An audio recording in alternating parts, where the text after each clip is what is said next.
afternoon. My name is Gloria Jane Tyler Shipley Cannon Vandemmeltraadt. How would you like to go through through the life with that handle? I wrote a little book called Musing and Munching. I started writing this book as a story of my life for my children, as they wanted me to do. I was having trouble struggling along and trying to come up with stories. I've had a very varied life. I've had 3 husbands from 3 completely different worlds. So it's really been a journey. When I decided to try writing it as the stories related to food, it seemed to all fall in place. It came into being and I had a great time writing it. Some of the stories don't really relate to food. The one I'm going to read to you now doesn't have food in it, but it does to relate to my life, as food was pretty scarce in those days. So I call this story It. It was early fall, a lonely and frightening time for my 2 little boys and me. Their daddy had left us the winter before we even knew that I was pregnant. He said that he didn't want to be married anymore. I don't remember much of spring or summer that year. It was more a matter of getting through it all. The new house in the country was sold. Daddy went to California with somebody else. Hurts were hidden and life went on. We ended up in a dreary apartment above somebody's house in town. We sat outside on the steps a lot. Just being together, those 2 little scared-faced boys and me. I worked in an office and they went to a sitter all day, so our short time at night was very special.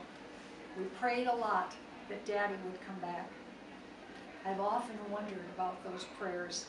Sometime later, I met a woman whose husband was dying. She was torn between praying that he would die and be at peace, or that he would live and not leave her.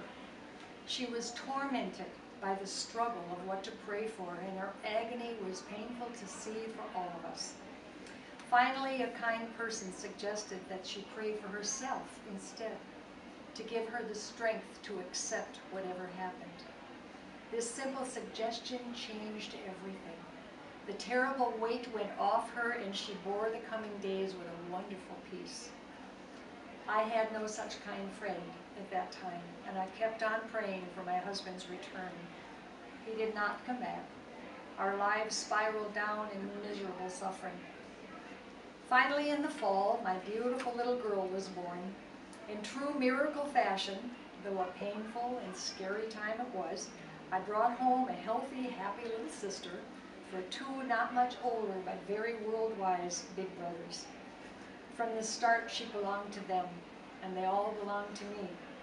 It wasn't easy, of course. Just getting through the chores involved with a job, a car, an apartment, and 4 people kept us all running. It was hard to remember that they were children, and tiny ones at that, as much as I expected of them. One morning, in the midst of the normal rush, the baby fell over and bumped her head. Paul said, "Mark pushed her."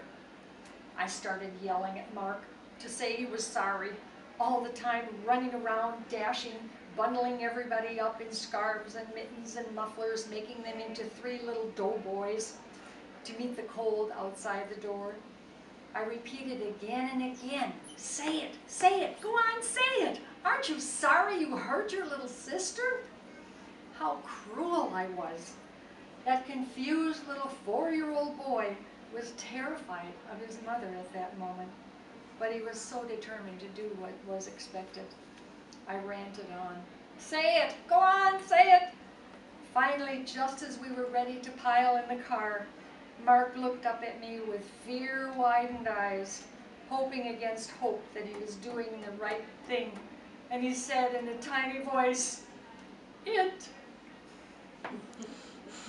When I realized what he tried to do and what he was really trying to say, all the anger and the hurt and the exasperation of months of fear and anxiety came pouring out in my tears and laughter and theirs. We never went to work that day. We sat on the step and we watched the leaves and we hugged each other. We sang songs and we laughed and we hugged each other some more. and we didn't pray again for Daddy to come home. What the story did was change my life completely. And the reason I'm telling it is that we can change our lives. We can change our lives to do what is right for us, what is right for the ones we care for. So this little story is available at table 22B. It's called Musing and Munching by me, GloriaVandemmeltraadt, the simple version. Thank you for listening and thanks for being here.